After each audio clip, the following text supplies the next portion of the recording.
ജില്ലാ വിനോദസഞ്ചാര വകുപ്പിന്റെ നേതൃത്വത്തിൽ നടത്തുന്ന നാലാമത് മൂന്നാർ പുഷ്പമേള മെയ് 1 മുതൽ 10 വരെ നടക്കും. ദേവികുളം റോഡിലുള്ള വിനോദസഞ്ചാര വകുപ്പിന്റെ ബൊട്ടാണിക്കൽ ഗാർഡനിലാണ് പുഷ്പമേള നടത്തുന്നത്.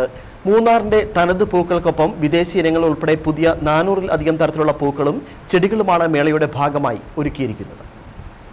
തെക്കിന്റെ കാശ്മീർ കാണാനെത്തുന്നവരെ കാത്ത് പൂക്കളുടെ വർണ്ണക്കാഴ്ചകളും ഒരുങ്ങുകയാണ്. DTPCക്ക് കീഴിലുള്ള മൂന്നാർ ബൊട്ടാണിക്കൽ ഗാർഡനിൽ മെയ് 1 മുതൽ 10 വരെയാണ് പുഷ്പമേള നടക്കുന്നത്. മൂന്നാറിന്റെ തനത് പൂക്കൾക്കൊപ്പം വിദേശി ഇനങ്ങൾ ഉൾപ്പെടെ പുതിയ 400-ലധികം തരത്തിലുള്ള പൂക്കളും ചെടികളുമാണ് മേളയുടെ ഭാഗമായി ഒരുക്കിയിരിക്കുന്നത്. വിദേശ രാജ്യങ്ങളിൽ നിന്നുള്ള അസീലിയ, റോസ്, ഓർക്കിഡ്, ആന്തൂറിയം എന്നിവ ഇത്തവണത്തെ മേളയുടെ പ്രത്യേകതയാണ്. അവധിക്കാലത്ത് മൂന്നാറിലേക്ക് കൂടുതൽ സഞ്ചാരികളെ ആകർഷിക്കുക എന്ന ലക്ഷ്യത്തോടെയാണ് പുഷ്പമേള സംഘടിപ്പിക്കുന്നതെന്ന് അഡ്വക്കേറ്റ് എ രാജ MLA പറഞ്ഞു. 1 തീയതി മുതൽ 10 തീയതി വരെ മൂന്നാറിൽ DTPCയുടെ ബൊട്ടാണിക്കൽ ഗാർഡനിൽ 10 ദിവസം നീണ്ടു നിൽക്കുന്ന ഫ്ലവർ ഷോ ആരംഭിക്കുകയാണ്.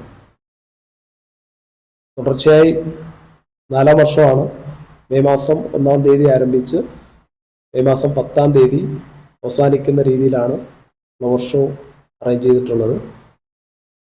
ഇത്തവണ 400 പുതിയ ഇനങ്ങൾ പൂക്കളുടെ വെറൈറ്റി ഇതിൻ്റെ ഭാഗമായി ഒരുക്കിയിട്ടുണ്ട്. 100,000-ലധികം ചെടികളാണ് ബൊട്ടാണിക്കൽ ഗാർഡനിലുള്ളത്.